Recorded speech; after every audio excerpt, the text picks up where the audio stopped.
So we see our intersection point where the overall revenue is 4 million. This is the line for 4 million. And here is our 0.3s minus 1.33 function, the one that gives us our revenue based on the number of ships.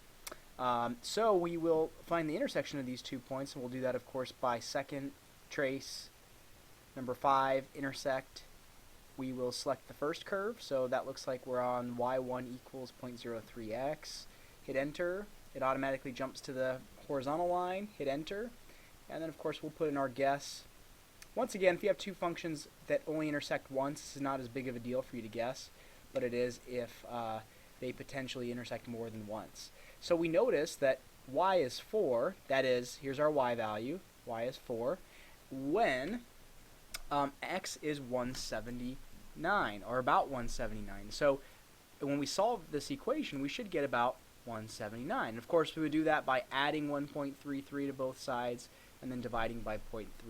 So whichever way you want, we get S is approximately 179 ships. So if you have 179 ships, based on past data, we would expect around $4 billion in revenue earned from the crew and from guests.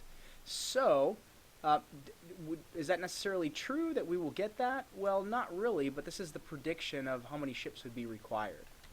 The last thing I'll mention is once you're done with the regression process, you want to turn your plot off. So just to remind you, so you don't run into any problems, turn that plot off once you're done with your regression.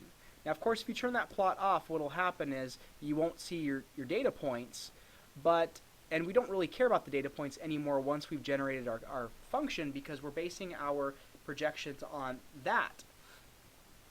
So you will be able to avoid getting into domain errors and window errors if you just make sure to remember to turn that plot off. Make sure these guys are always off.